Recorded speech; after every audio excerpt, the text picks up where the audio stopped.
जय जगन्नाथ दर्शक बंधु। आज आम सुभद्रा योजना विषय जाना। प्रथम देखा सुभद्रा सुभद्रा योजनार फर्मटी किपरि आम पूरण करवा।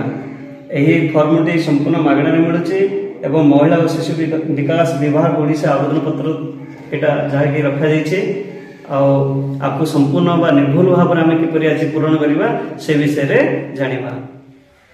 देखु सुभद्रा योजनार यही फर्म संपूर्ण मागणार उपलब्ध। भाग क आवेदनकारी सविशेष बरणी एठार आम देखा संपूर्ण नाम आधार अनुजाई अर्थात आमर आधार कार्ड रे जो नाम अच्छी से नामटी ये लिखा। मनकर ये SABITA सविता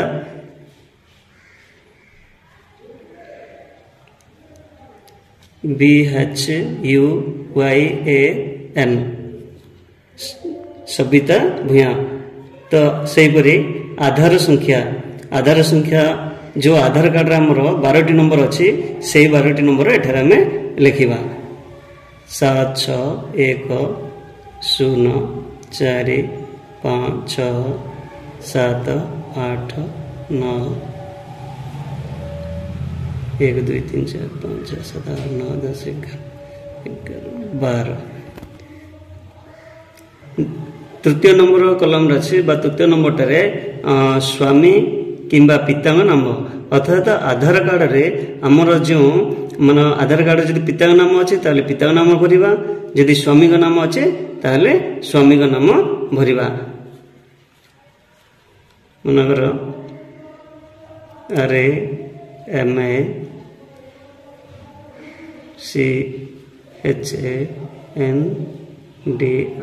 रामचंद्र एपरी भरवे निर्भुल भाव भरवे और सब जाक ना कैपिटल लेटर रे भरवे। नेक्स्ट अच्छे 4 नंबर जन्म तारीख कोड ना आधार कार्ड रे जो जन्म तारीख अच्छी से जन्म तारीख लिखे।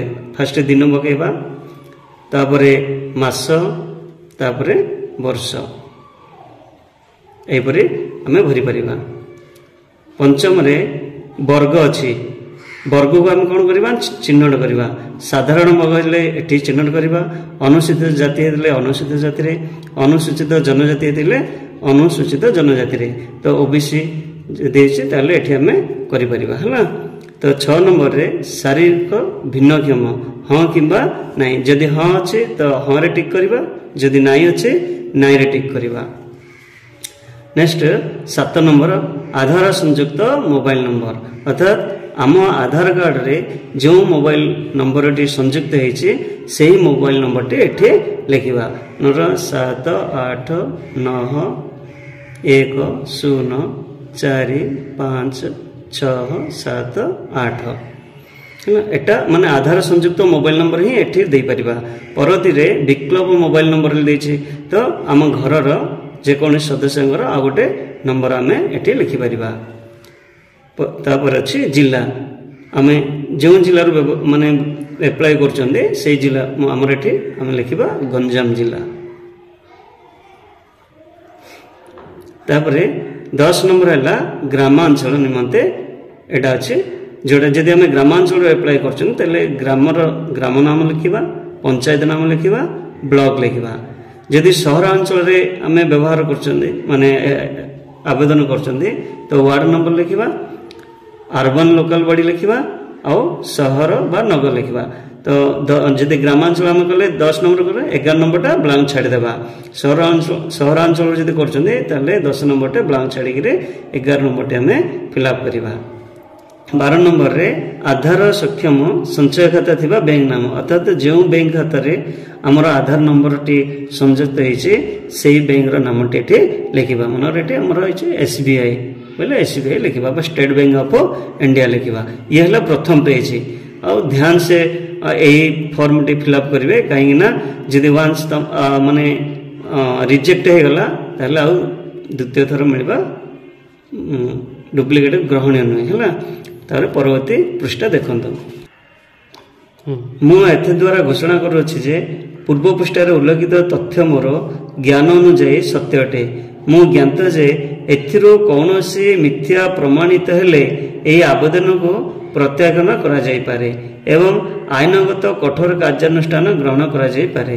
ଦୟାକରି ପ୍ରଯୁଜ୍ୟ ସ୍ଥାନରେ ଠିକ୍ ଚିହ୍ନ ମାରନ୍ତୁ। ତାର ତ ଏଇ ଯେଉଁ ସବୁଜ ସତ୍ତାବଳୀ ଅଛି ବା ଘୋଷଣାନାମା ଅଛି, ଏ ଘୋଷଣାନାମାରେ ଆମେ ଟିକ୍ କରିବାକୁ ପଡ଼ିବ। ଦେଖ ପ୍ରଥମ ମୁଁ ଓଡ଼ିଶାର ବାସିନ୍ଦା ହେଲେ ଏଠି ଟିକ୍ କରିବା। ତାପରେ 1 ଜୁଲାଇ 2024 ସୁଦ୍ଧା ମୋର ବୟସ 21 ବର୍ଷ କିମ୍ବା ତାଠାରୁ ଅଧିକ ଏବଂ 60 ବର୍ଷରୁ କମ୍ ଅଟେ, ତ ଏଠି ଟିକ୍ କରିବା। ମୁଁ କୌଣସି ରାଜ୍ୟ କିମ୍ବା କେନ୍ଦ୍ର ସରକାରଙ୍କ ଯୋଜନା ଅଧୀନରେ ମାସିକ 1500 ଟଙ୍କା ଅଥବା ତଦ୍ ଉର୍ଦ୍ଧ୍ୱ କିମ୍ବା ବାର୍ଷିକ 18,000 ଟଙ୍କା ଅଥବା ତଦୁର୍ଦ୍ଧ୍ୱ ଆର୍ଥିକ ସହାୟତା ରାଶି ପାଉନାହିଁ, ଟିକ୍ ମାରିବା। ଏହିପରି ସବୁଜ ଆମେ ଟିକ୍ କରିବାକୁ ପଡ଼ିବ। କୌଣସି ବି ଯଦି ଗୋଟିଏ ଟିକ୍ ନ ମାରିବା ତାହେଲେ ଆମର ଫର୍ମଟି ରିଜେକ୍ଟ ବା ପ୍ରତ୍ୟାଖ୍ୟାନ ହେଇଯିବ। ବୁଝିଲେ? ତାପରେ ଅଛି ଭାଗ ଖ। ଭାଗ ଖ, ଏତଦ୍ ବ୍ୟତୀତ ମୁଁ ନିମ୍ନଲିଖିତ ପାଇଁ ସମ୍ମତି ଜଣାଉଛି। ଅର୍ଥାତ୍ ନା ଆମେ ସରକାରଙ୍କୁ ଅନୁମତି ଦେବା ଯେ ଆମର ଯେକୌଣସି ଜିନିଷରେ ସେ ଯାଞ୍ଚ କରିପାରିବେ। ଅର୍ଥାତ୍ ମୋର ପ୍ରମାଣୀକରଣ ପାଇଁ ମାନ୍ୟତା ପାଇବା ପାଇଁ UIDAIରୁ ମୋର ଆଧାର ନମ୍ବର ଏବଂ ଜନସଂଖ୍ୟା ବିବରଣୀ ହାସଲ ନିମନ୍ତେ ମୁଁ ଓଡ଼ିଶା ସରକାରଙ୍କୁ ଅନୁମତି ପ୍ରଦାନ କରୁଛି। ଏହି ଉଦ୍ଦେଶ୍ୟ ପାଇଁ ନିଜକୁ ପ୍ରମାଣୀକରଣ କରିବାରେ ମୋର କୌଣସି ଆପତ୍ତି ନାହିଁ ଏବଂ ସମ୍ପୂର୍ଣ୍ଣ ଭାବେ ଜ୍ଞାତ ଯେ ଏହି ସୂଚନା କେବଳ ଉପରୋକ୍ତ ଉଦ୍ଦେଶ୍ୟରେ ବ୍ୟବହୃତ ହେବ। ଦେଖନ୍ତୁ ଏଟା ଆମର ନିୟମାବଳୀଟା, ଏଠି ଆପଣମାନେ ଭଲ ଭାବେ ପଢ଼ିକିରି ଶେଷରେ ଆବେଦନକାରୀଙ୍କ ଦସ୍ତଖତ ଦେଇଛି, ଏଠି ଦସ୍ତଖତ କରିବେ। ତାପରେ ଅଛି ତାରିଖ, ଏଠି ଯେଉଁ ତାରିଖ ମେନସନ୍ ବା ତାରିଖ ପକାଇବେ। ଯଦି କୌଣସି ବି ସନ୍ଦେଶ ଲାଗୁଛି ବା ସନ୍ଦେହ ଲାଗୁଛି ତାହେଲେ ଟୋଲ୍ ଫ୍ରି ହେଲ୍ପଲାଇନ୍ ନମ୍ବରରେ ଆପଣମାନେ ସବୁକିଛି ବୁଝିପାରିବେ।